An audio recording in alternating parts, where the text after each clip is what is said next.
So, good afternoon to all the viewers of this distance learning program. Today, I will be covering the topic IIRS and GIS application in forestry and remote sensing. And I am Hitendra Padalia, Head Forestry and Ecology Department at Indian Institute of Remote Sensing, Dehradun. So to start with this lecture, first of all, we all should be aware that we are talking about forest, and forest covers a very large area globally. Around 30% of the terrestrial land surface is covered by forest. Something around 4 billion hectares of land is under forest. And you all are aware that particularly the country like India, which constitute about 16% or 17% of global population, the pressure on forest is very high. And similarly, we have very large livestock population, something around 18% of total livestock population of the world. So we have very high dependency on our forest for grazing and also for fodder resources. Apart from that, forests serve a range of industries, and also ecosystem services are provided by forest, such as the air amelioration and soil fertility and flood control, etc. So we need to have application of the technologies like remote sensing and geoinformatics in this field. And forestry has been one of the sector where since the inception of the satellite remote sensing or the aerial photography, forestry sector has taken its advantage. Because of the reason why these technologies are suitable for this sector, I will be covering in the next slide. So in these particular slides, what I want to emphasize that at Indian Institute of Remote Sensing, basically, we have a large community of the foresters, as well as we have many other stakeholders, wildlife departments, and many other non-governmental organizations. So we are involved in capacity building in remote sensing, in GIS or geoinformatics for these stakeholders. And another major priority right now is we have developed a number of applications on using remote sensing in GIS, in forestry and ecology. And now what we are trying to do is we want to actually improve the accuracy of the products which have been generated, and we want to reduce the uncertainty which is there in the existing product with the new methods and new sensors data. Then third is currently, for any developing for any operational application, you need to know the processing and the analysis of the latest data, such as which is coming from the space-borne LiDAR or hyperspectral sensor or synthetic aperture radar. So technique development is also very important. Parallelly, it should happen so that our methods will be improved. Then there are requirements which are at the central level, like Ministry of Environment, Forest and Climate Change, or Department of Biotechnologies, or some other ministries. They execute the conservation and sustainable management plan for the natural resources or environmental monitoring program. So they are also in requirement of use of such technologies, remote sensing and GIS technologies. And you are aware that as far as forest carbon is concerned, we have signed the Paris Agreement, and we have committed that we will increase our carbon sink by additional forest and tree cover. Similarly, we are signatory to the Sustainable Development Goal, and there also we need to apply remote sensing and GIS, and we have to show the progress in effective utilization of our resources or conservation of resources to international community. Similarly, earlier in 1992, we are signatory to the Convention on Biological Diversity. So these are the certain international commitment we have made, and for which we require satellite remote sensing technologies, other ground-based technologies, so that we can show the world that we are actually doing scientific assessment of our resources and environment. And our decision which are taken, our planning which is done, is based on scientific data. Now, as far as these three technologies in the forestry sectors are concerned, satellite remote sensing or remote sensing is in forestry sector has a lot of value, because forests are spread over a very large area, and it's very difficult for the field worker to go around the large area and detect changes in forest condition and do assessment of the forest resources. So the satellite remote sensing, because of its virtue that it's come at different scales and it can be acquired in a very rapid rate. So it basically helps in establishing a continuous and systematic observation of our forest areas. And now, because the cost of the satellite data has, it's almost free satellite data is now available from many sensors. So earlier the consideration of cost was there, but now as such the data is free. Only the processing of the data involves some cost. So it has for resource manager satellite remote sensing, there's no other alternative to satellite remote sensing at present.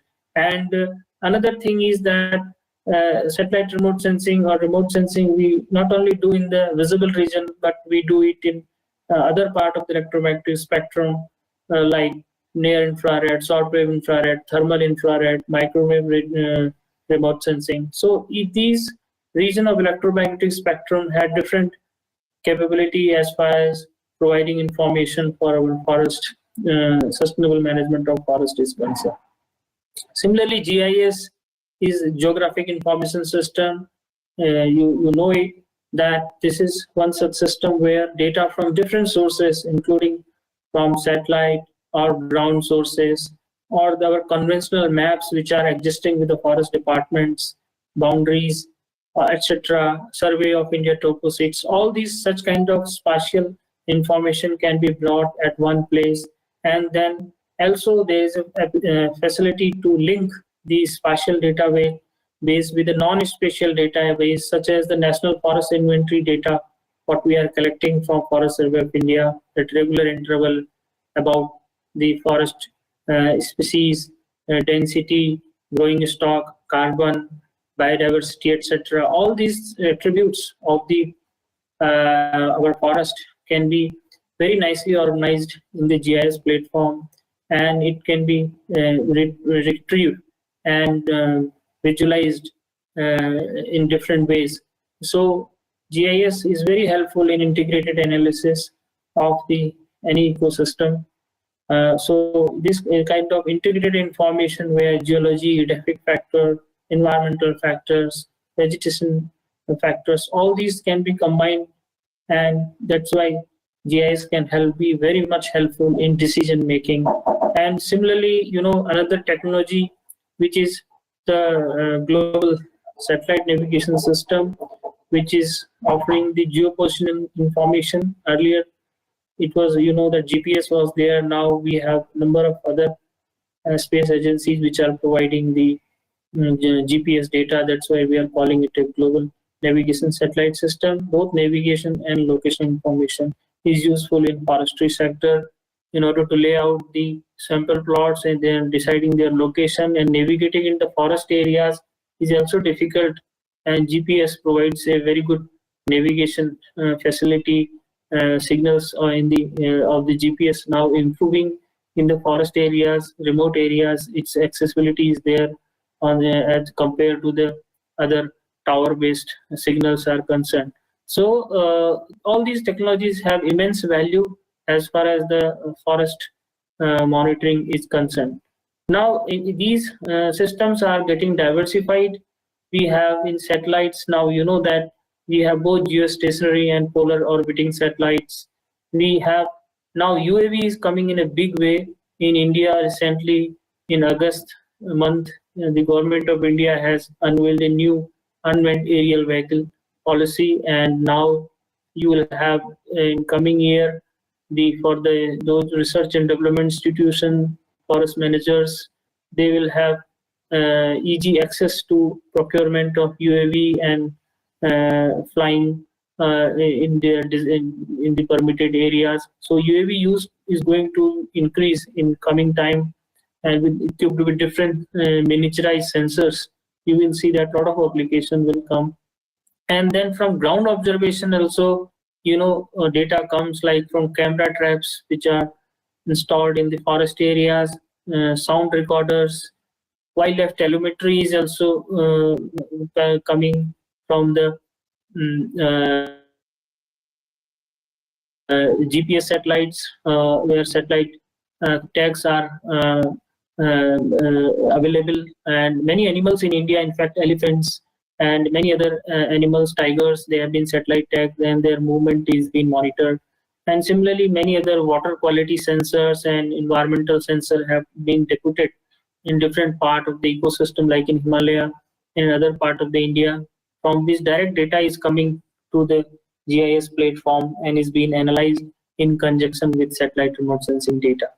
So as far as this application of these technology in forestry is concerned, you may divide in certain area categories. Like one is mapping, which is like direct mapping of direct applying remote sensing for mapping certain targets, surface features of phenomena, like forest type mapping, forest density mapping, etc. Monitoring means where you are actually taking temporal or time series images, and satellites provides this facility that some satellites gives you a monthly observation, but some satellite give you weekly observation or daily observation. So you have very high density of observation for the forestry sector, for understanding different dynamics of the forestry sector, some from human point of view, human disturbance point of view, and some from natural changes like phenological changes, for which time series data is required.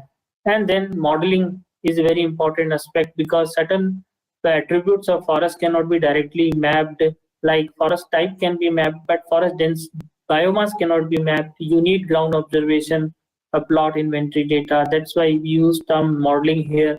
Here both remote sensing images, ancillary data, field observation, and you need GIS models as well for modeling purpose. Then fourth category of application could be forecasting, where we want to understand the future of response of the ecosystem or any ecological process, and there we need certain models, process-based models, or deterministic models, or empirical models. These models require again remote sensing data, field data, and including the policies and practices which are there in the particular designated for the particular ecosystem. If we consider all these aspects, then we can actually will be in a position to understand certain response of the ecosystem. Like for example, what will be the response of our forest in changing climatic conditions? Applying the different climate change scenario, we can understand what will happen after 2050 or 2080 or end of this century. So this kind of applications are there. Now, the very basic of applying remote sensing, particularly in the optical region for forestry or for vegetation studies, to understand the spectral response pattern, which is very key to developing any application, because this spectral response pattern can actually tell you which factor is playing important role. Like in visible region, you have chlorophyll, carotenoid pigments largely determine the response of reflectance response of the vegetation. Then in an IIR region, you have leaf, the canopy structure, and water, which play a prominent role, and species which have differences in leaf structure, canopy, and water content, they can be differentiated in an IIR region. And similarly, in the short wave infrared region, a different kind of molecules of like cellulose, lignin, protein, and other starch and nitrogen, they play a role in determining the signature spectral response of the leaf. So in one side, they can be, these spectral band can be used for retrieving these canopy or leaf traits. On the other hand, this could be useful to understand the stress condition in vegetation, the changes in the quantity of one different biochemical in the leaf indicates different stress condition. One has to understand this spectral response of the vegetation very very using very fine scale spectral information like one which is given collected from spectrodiometer. Now another thing is what kind of imaging we are using in forestry sector which are available. For example, one you can say is a surface imaging or near surface imaging, which is two-dimensional, like optical remote sensing data, such as the LIS3, Landsat, Sentinel data, which we are using for forest cover or type or density mapping. So this data is generated from optical using optical wavelength. Another area could be surface imaging in three-dimensional. So this forest is a three-dimensional entity, and we need LiDAR remote sensing, which offers you three-dimensional view of the forest. There are many attributes which are vertical attribute of the forest, like forest canopy height, a structure, or including the topography, topographical elevation. If you have to determine, then you need LiDAR kind of observation. And third is the technology which is available for surface as well as for subsurface imaging, like radar and microwave remote sensing, which is coming now from different sensors like RSat, NISAR, HALOS. And this kind of technology is useful because it has ability to penetrate the substrate, like microwave wavelength can penetrate the forest canopy, and that's why they are able to interact with the different canopy parts, and they are very useful for application like for forest biomass estimation. And in some areas, microwave is also used for determining the moisture content of the soil in forest areas, in nursery areas, and it could be very useful. Now you see this particular slide here. I'm showing you two pictures. One is dry season image, another is the wet season image. This is taken from LIS3 sensor, and this represents the leaf off and leaf on is a red color, and leaf off is where you see that leaf fall has happened and the color of the deciduous forest has totally changed. So phenology is a very important attribute of vegetation, and while classifying the vegetation, this is one of the very important aspect which need to be considered. And right time images for classifying the forest areas need to be procured. Some understanding of the phenology of the vegetation understudy should be there. So otherwise, remote sensing data has very clear signature available, but only the thing is that you have to select right time data for differentiating different type. Now in India, we have done this forest monitoring late in 1972. We started, and we first time satellite remote sensing data was demonstrated for mapping or monitoring the forest cover changes in India, 1972-1982 time period. And that time we were experiencing a lot of deforestation in the country, and later on, based on these revelation from this analysis, suggested that the country is losing forest, and there is need to enact laws like Forest Conservation Act to protect the forest from large scale diversion. So these were the initial studies with foreign data, and then India started its own forest cover mapping and monitoring program with data from Indian remote sensing satellite, and Forest Survey of India started procuring Indian satellite data, and then they initiated the National Forest Monitoring Program, and now they are doing it for last several, almost more than 3 decades. Now it has been completed, and they are producing the every 2-year basis this forest cover change statistics. They are generating at 1:50,000 scale, And so both loss and gain, loss from the deforestation and other activities like shifting cultivation and land divergence, etc., and gain from plantation activities or natural regrowth. All these things are monitored, and then this report is presented in the form of Indian State of Forest Report, and as well as the in the outside forest area, tree outside forest resources are inventoried, estimated based on stratification by using remote sensing data, and going as well as national forest inventory, which is used, which is done for quantification of the growing stock and the biomass in the country is based on the stratification of forest type and density, which is done based on satellite remote sensing data. So you can understand that satellite remote sensing data is the basis actually for generating these type of information at country level. And since the data availability is very consistent, so that's why we are able to run this program for last 3 decades, and every 2 years this report is coming. So this suggests that the maturity of the program, that we have used satellite remote sensing in a very systematic and in an operational manner.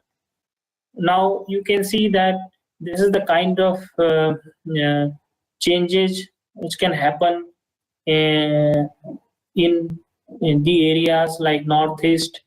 This is one example where several images of different time period have been put together in the form of a time lapse, and you can see that how deforestation happens in this area, and how a large chunk of lowland tropical moist deciduous forest was cleared for deforestation for agriculture in the state of Assam. And so this type of visualization helps us in understanding the pattern of deforestation by the local communities, how they cleared the forest, and over the time the area became treeless. So these are some of the hotspots of deforestation, which where large scale deforestation has happened. But at the same time, in our country, there are areas where small scale changes also keeps on happening of the order of 1 hectare or larger. And such changes, because we are not monitoring forest at we are monitoring forest at 2-year interval. So in between also, if certain areas some clearing of the forest happens, so we need to have a system where we can where we can use the time series satellite data, like we have advanced WIPS sensor which has a rapidity of 5 days, and using such satellite image, if we can actually detect the areas, loss and gain areas, and we can just give the location of that forest loss area to the forest department on a near real time basis, then it becomes very useful for the forest manager to take certain action against these such activities which are otherwise get unnoticed. And so this is the one methodology which is being developed at NRSC and for different state using time series AWIPS data, and this shows the number of alerts which have been generated based on the time series AWIPS data. Another thing is that now you all see that we have access to very high resolution remote sensing data in our social platform like our Google Earth, which is public platform, and these high resolution images now provides opportunity to visualize the forest ecosystem in a very minute way, and you can use this type of data for conditional assessment of the forest. Currently, there are various techniques are being developed to process, classify or extract information from very high resolution remote sensing data. But the forest department normally uses these images, and for their decision making, you can see that these images have been captured in from Google, and you can see that it gives you very fine scale information on forest degradation, gaps in the forest areas, Similarly, these are the conifer areas in part of Kashmir. The canopy height can be even reduced with this canopy shadow. So high resolution data offers such kind of measurement as well. Then degradation in the shifting cultivation areas, clear cuts, and similarly the last picture represent the damage which has happened in Great Nicobar due to tsunami. And so this type of picture were not available when tsunami happened in 2004. This picture was taken long back, and still the ecosystems look like that as if the tsunami has happened a few months before. And you will see that the trees are lying there, dead trees are lying there in the along the beaches or along the damaged in the damaged forest areas. So this type of images are quite helpful for understanding the ecosystem changes. Now this type of data is also now being used for under e-green watch, which is for monitoring the plantation or afforestation program in the country. And here the forest department provides the boundary information of the planted area to the Forest Survey of India, and then they overlay this save file on the high resolution data, very high resolution satellite data, multi-year data, and then they can assess the condition of the planted forest, whether it is doing well or is there any damage to the such plantation. So this type of this is the way how this very high resolution data is currently being used in our plantation afforestation program. The next thing is that beyond monitoring the deforestation and monitoring forest plantation areas, their growth, another type of example is the classification and mapping of vegetation type, because India is very diverse in its climate and other environmental condition, and that's why it has very large diversity in the vegetation type as well. And the vegetation type mapping is done at different scale. Broad scale mapping of these vegetation areas is known as biome level mapping, which have been done with WIPS satellite image of India, and entire country was classified based on the satellite data and temperature and rainfall information, and broad areas were classified. Then subsequently the detailed mapping of the country was undertaken in the form of vegetation type mapping of India at 1:50,000 scale. Now these two maps represent different scales. So biome level mapping is actually very helpful in for the climate change studies. For example, where we need plant functional type information or major functional group information such as evergreen, deciduous, conifer, broadleaf. So biome level classification offers this type of details. But if you have to actually manage the forest for forest management purpose, for management of grasslands and wetland area, you need detailed mapping of different vegetation type at something around 1:50,000 scale or better. So you can see that a vegetation type map of India has been prepared, and this has been a very exhaustive task because India is very diverse and there are a lot of categories of mixed natural formation, local specific formation like mangroves. We have degraded classes also because of high human pressure. We have very degradation, large number of degradational form also, and similarly we have different categories of forest plantation in the forest areas as well as outside forest areas, and we have different categories of grasslands as well. So these maps, in preparation of this map, different time, different data sets has been used according to the requirement of classification, and all these maps have been then stitched together, and this national level vegetation type map has been prepared.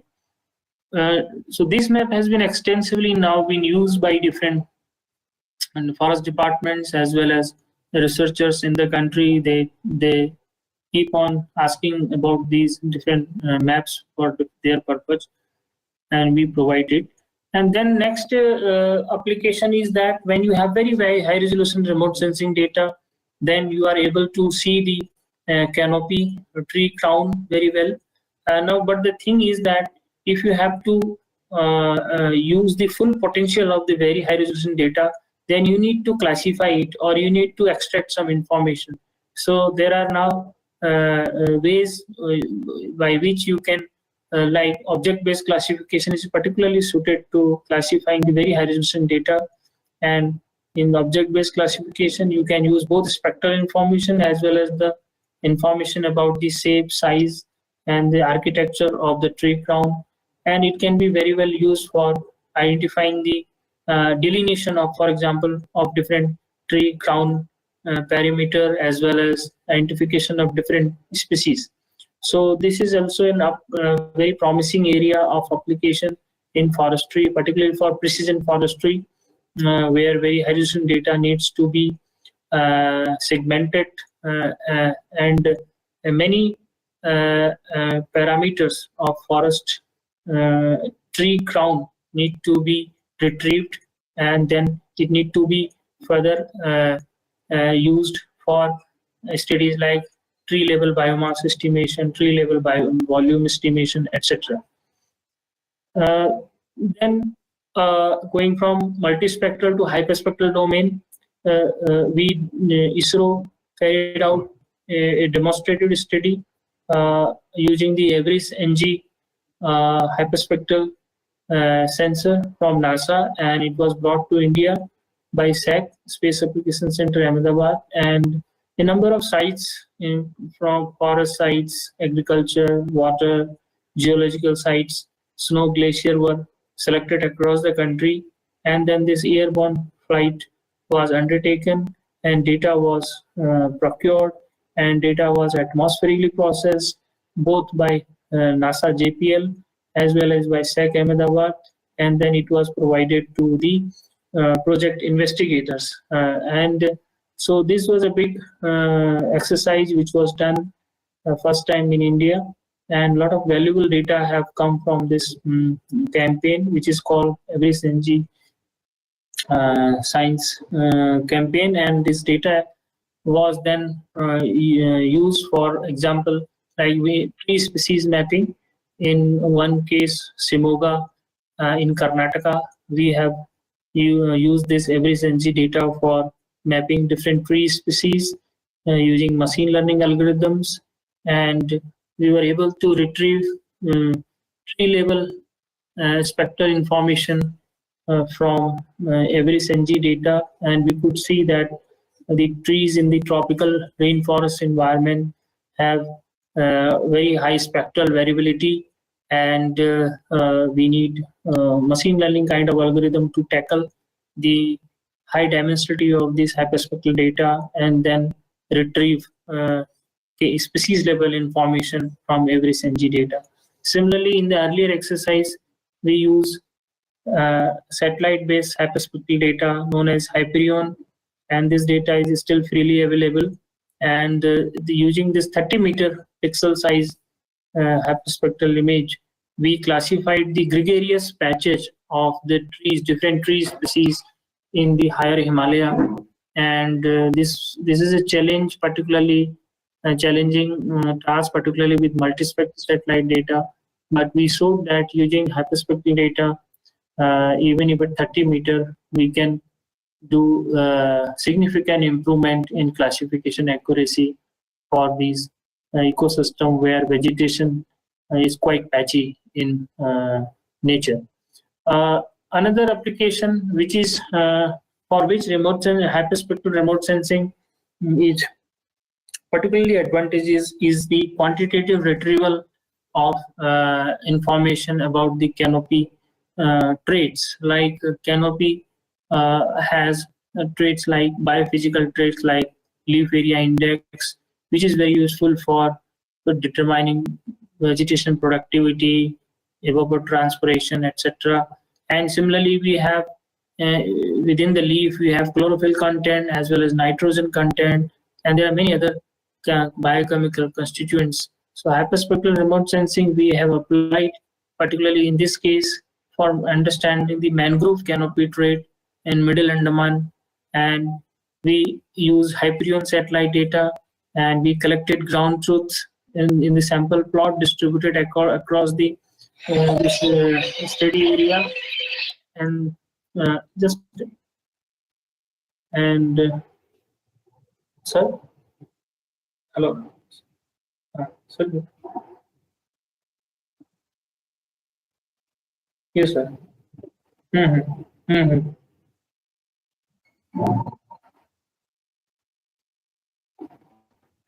ठीक है ठीक है ठीक ठीक है sir ठीक है मैं थोड़ा सा अभी भेजो सर मेरे class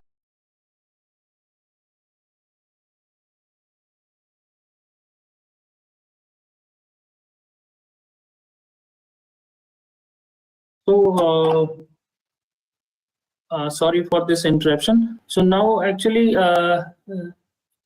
so you can see that we have laid out plot in different mangrove species, Rhizophora mucronata, Bruguiera, Seriops, and we have from the field itself, we have inventorized leaf mass area, LAI, chlorophyll, nitrogen, and then we have generated a number of indices, vegetation indices, which are narrow band indices from Hyperion, and then we have selected most appropriate indices, and then we have produced this spatial information on distribution of these canopy traits. And this type of information is very useful for understanding the stress and health of the mangrove ecosystem.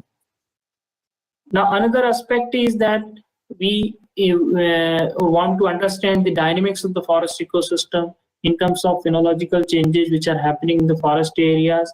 And we have very large diversity of forest, and we have placed phenocam at different places in Himalaya, and these phenocams gives us very fine scale information on the changes which happens in the leaf and the flower and phenology or fruits phenology of the species concerned. And then we have used time series MODIS, for example, MODIS satellite remote sensing data, and we have determined the dates, start of the season, end of the season, mid of the season, and length of the season for example, very moist and dry sal forest in the central Indian landscape. So this type of information in spatial domain is now we are able to generate from satellite remote sensing data, and then it has been validated with the phenocam observation. So currently this type of research is going on to understand the phenological response of the forest, and once we are able to refine it and to high certainty, then we will be able to understand what is the impact of climate warming on phenological changes. As in Himalaya, many areas we are seeing the advancement of the forest the phenological events like flowering in rhododendron is one example. Then another area is the assessing the biomass and carbon stock of the forest. India need to actually improve its carbon footprint, and we want to improve the role of our forest in mitigating this carbon emission. And so one of the exercise was done in International Carbon Project. We generated first time the national carbon map for 2010, and in this exercise again 6,000 sample plots were laid out across the country. Optical remote sensing data along with the climatic parameters were used for field inventory data were used for predicting the spatial distribution of the carbon biomass and then carbon in different part of the country. And so then at local level also we need biomass map because local level biomass mapping can be done first using high resolution data, very high resolution data. You can segment the forest canopy, and then for each individual tree you can actually integrate the field plot data, and then you can generate individual tree level biomass map. So these are very useful for local level program like Red Plus program, and wherein local intervention by the local people can be seen whether they have contributed to increase in carbon stock or decrease in carbon stock over time. So this type of fine resolution biomass map and carbon map near to the human settlements are need to be prepared.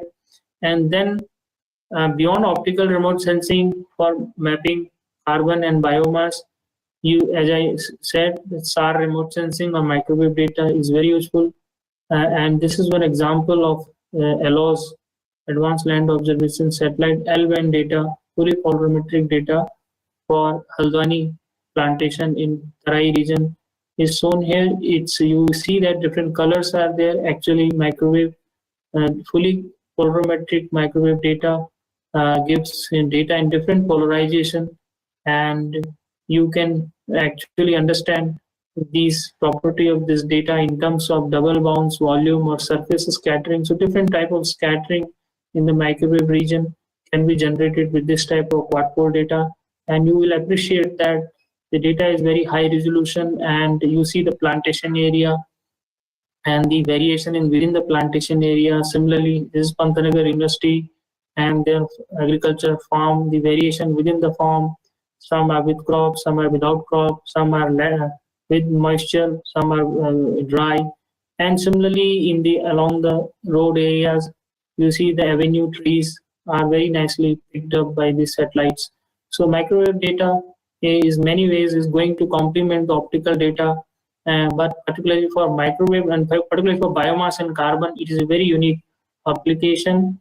And these data, using this data for this particular plantation area, particularly Terrasar TendomX data, which is X-band data with near zero temporal decorrelation, what we call, is we are able to generate canopy height information as well as above ground biomass information of this plantation area. This is very important because plantations are harvested at different time, and if you are able to generate such kind of maps, above ground maps with very high resolution using SAR data, then it can help in understanding what is the total flux of carbon from such plantation areas, and also the growth performance from the carbon sequestration point of view. And you can see that the agreement between the ground collected data and the model predicted data, SAR-based physical radiative transfer model, how they are performing, and what is the relationship between observed biomass and predicted biomass. NASA ISRO synthetic aperture radar is a mission which is going to come in 2024, and from this mission we are going to get diverse range of information for ecosystem structure, for cryosphere, for solid earth, and particularly for forestry sector, we are mainly interested in quantifying forest disturbance or the biomass. And so this is going to be L and S band SAR, two frequencies together will collected, and so this will have certain advantages, and then it will be launched from India. And these satellites, using these satellites, we are going to have improvement in biomass over these green color area you can see across the globe, because data will be collected across the globe. And this green color area where biomass is below 100 ton per hectare range. So in this area, L-band data will be highly useful for improving the estimates of biomass, forest biomass and carbon. And then, another very promising techniques in forestry sector is the use of LiDAR. LiDAR is very precise in giving you information about canopy height and canopy structure. And airborne LiDAR are very common in European countries for forest inventories. But in Indian context now, we have data from spaceborne LiDAR, like we have, and recently in last 2 years, ICSat-2 or JEDI Global Ecosystem Dynamic Investigation LiDAR on board this International Space Station is offering you data free of cost, and you can see that we have generated canopy height model using data, spaceborne LiDAR data from Doon Valley for Sal Forest.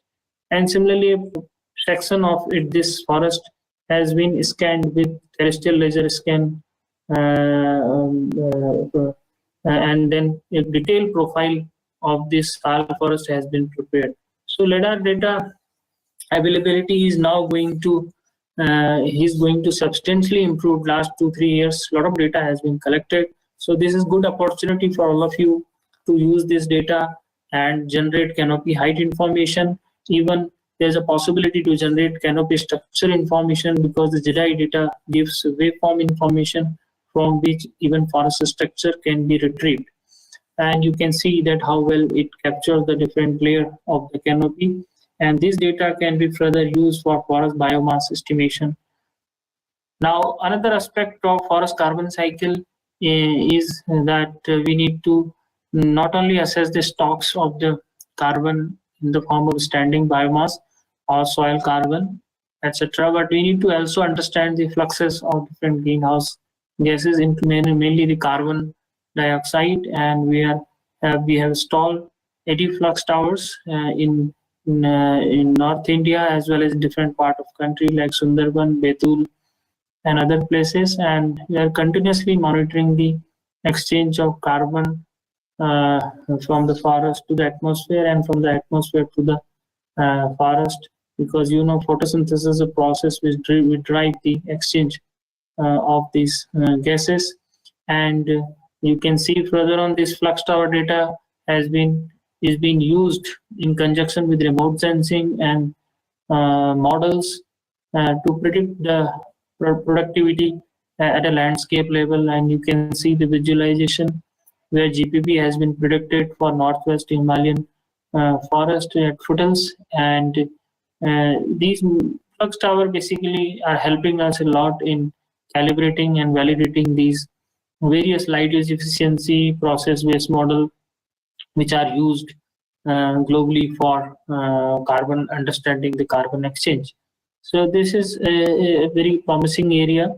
Now, use of 80 flux tower for process-based modeling of the forest ecosystem, not only for carbon but also for respiration and for understanding evapotranspiration fluxes. Then from carbon biomass to the biodiversity, and we have done national level work in biodiversity.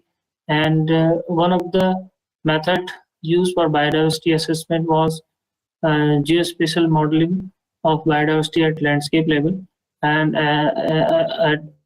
earlier, at the time we took this project, there was no such representation of country's biodiversity in a spatial form, and that's why we took this data and took this project, and wherein satellite data along with the field inventory data and landscape ecological principle were used to generate different landscape indices, fragmentation, porosity, interspecies, juxtaposition.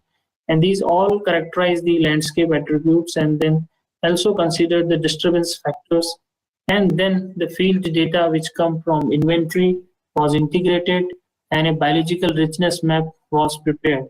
And these are some of the outputs which were prepared from this exercise, national level exercise, such as the vegetation type map, fragmentation map, which gives you information about the isolation in forest patches, which is very important for wildlife conservation and for other understanding the contiguity of the forest.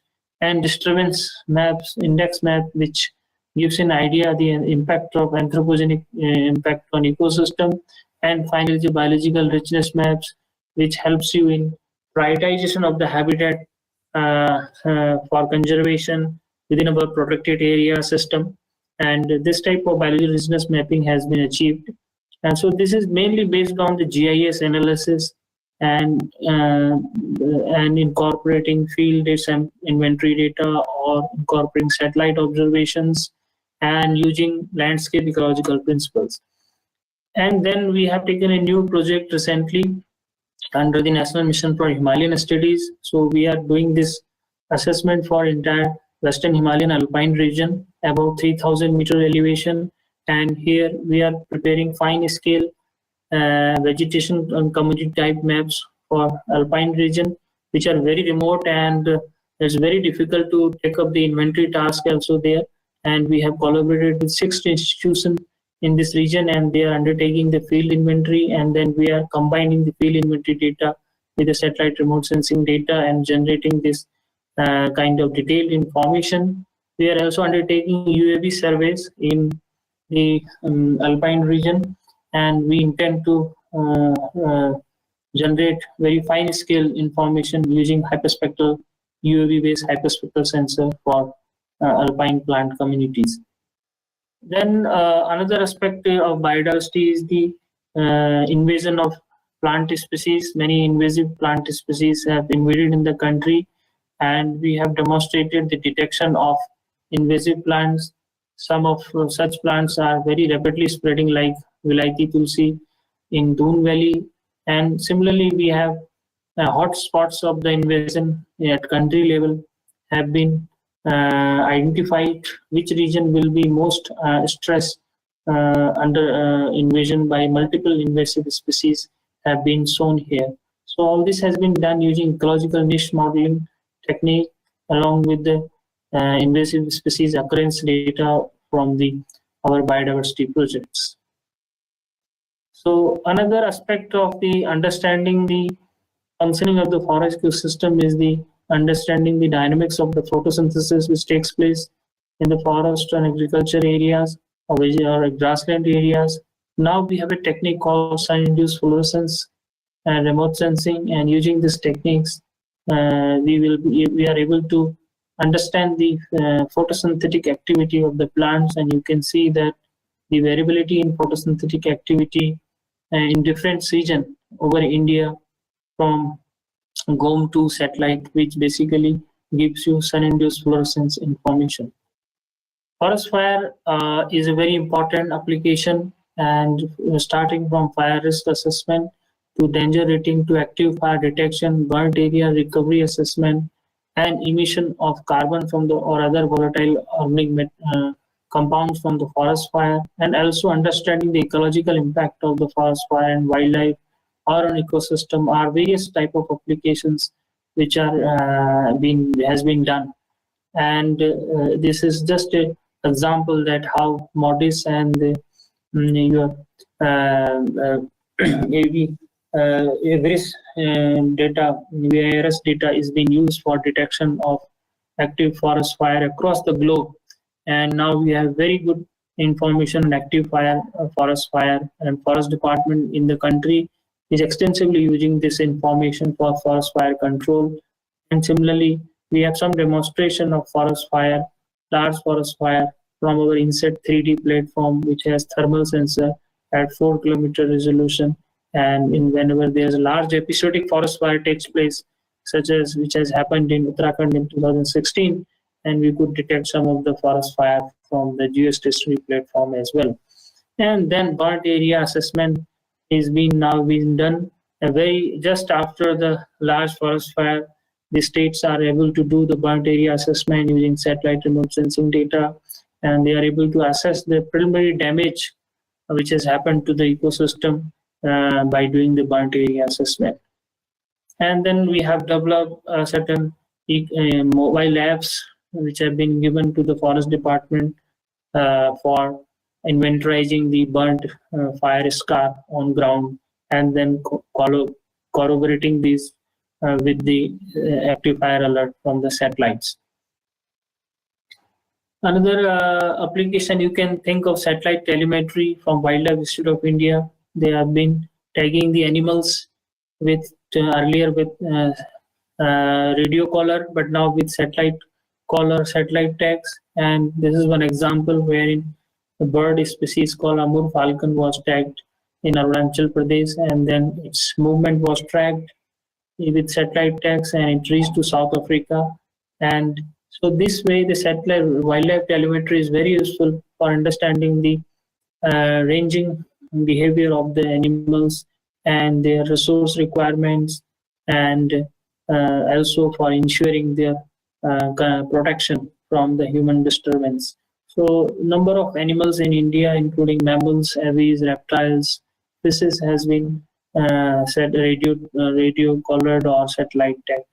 And this is one area where a lot of in coming time, because these satellite tags are getting smaller and smaller, and up to 5-gram tags now available for putting on very small birds. And so this is going to improve our understanding of wildlife ecology to a great extent. And then when we do all this biodiversity related project, we try to place them in a form of a geoportal and Indian Bioresource Information Network. We have developed at IIRS, and this under this portal we have licensed with many other government organization, institution, research institution in the country. They have also shared data under IBIN. We have also put our biodiversity data under this portal, and the idea is basically to provide the access to data of different organizations in one platform, and do